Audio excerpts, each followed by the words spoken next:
Now, workers at Gupta-owned Optimum coal mine near Middelburg are claiming that they've not been paid their salaries going into Christmas. So it's been a challenging and difficult time for them for a number of reasons. And our reporter Sibongile Mkani Mpolweni is there. Let's catch up with her and find out what the latest. Sibongile, thanks very much for joining us. So the workers there didn't have a good Christmas. They didn't get paid. But that's not the only problem that they are complaining about. Yes, Peter, we spoke to them earlier on in November, and they told us that there was no guarantee that they'd be paid their November and December salaries, and indeed they were not paid. You would understand that most of these workers are not from Mpumalanga. Some are from Free State, some Eastern Cape, while some Lesotho, everywhere in the country.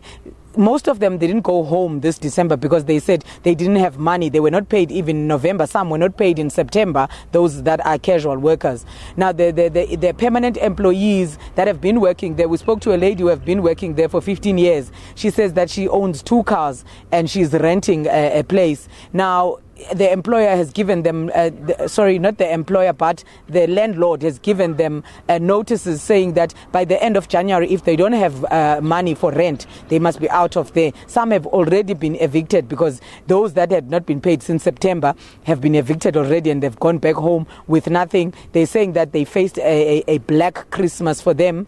We went to this other lady's home where she only has water in her fridge and she has 2 boys. The other one had just came back from school now asking his mom for stationery.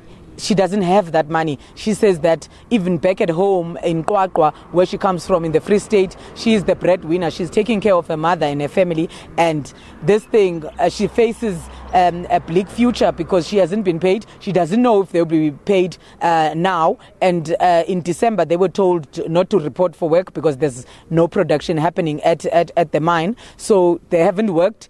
Obviously, they won't be paid. We tried to get hold of the management of the mine, and as usual, we couldn't. They were not answering their phones. But luckily, just before this interview, we got hold of one of the members who are facilitating the business rescue.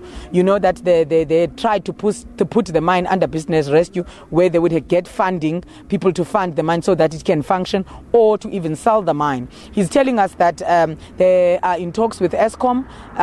They have this business plan rescue in place, but at the moment, no deal has been clinched yet. So still, they can't put anything on the table. They can't give a guarantee to employees that they will be paid month-end January. So they won't be paid. They are saying that they are trying to secure a meeting with Eskom within the first week of February so that they can at least have this deal with them, and then they are trying to rent out even their portal at in KZN, where the coal is taken to, and they are saying there's no production here at all their mines. Therefore, in the meantime, in a nutshell, Peter, there is no guarantee of anything at the moment. There is no business rescue secured. There is no funding. They are still looking for funding. There's no production that is happening. They can't tell employees to come back to work because there's nothing, basically. So he's saying that once they meet with Eskom on the first week of February, they will know from then what will happen. But they're still calling on people to come and fund the mine. The mine workers are saying they're disappointed at the Ministry of Mineral Resources, Minister Gwede. They are saying that he's nowhere to be found. He's not helping at all. They're appealing to him to come to them and try and salvage the situation. They are saying that they've spoken to COSATU in the province.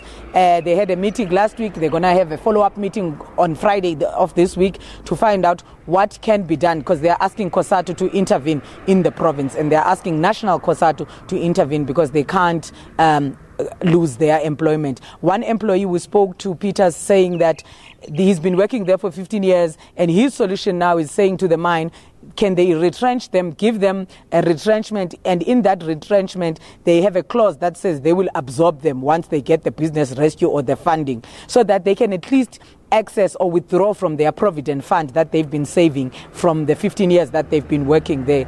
But for now, there's still nothing. All right, Sibongile, before you go, remind us again why this mine ran into trouble.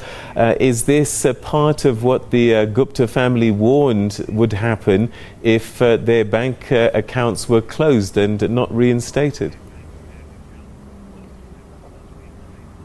Yes, it started, the problems for this mine started then when the Gupta owned companies, because this is one of their companies. The banks shut them out.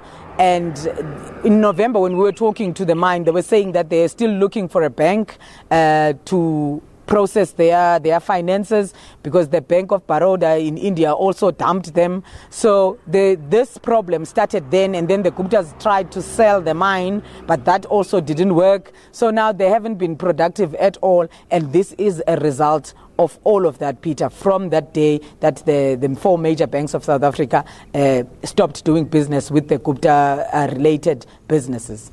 Okay, Sibongile Mkani Mpolweni, we're going to leave it there. Thanks very much indeed for that update. And we'll continue watching that story, but it's not looking good for the many miners that have been caught up in what's going on there. Now, a 24-year-old woman arrested for allegedly killing her 4 children in Clarinet in Mpumalanga has been remanded in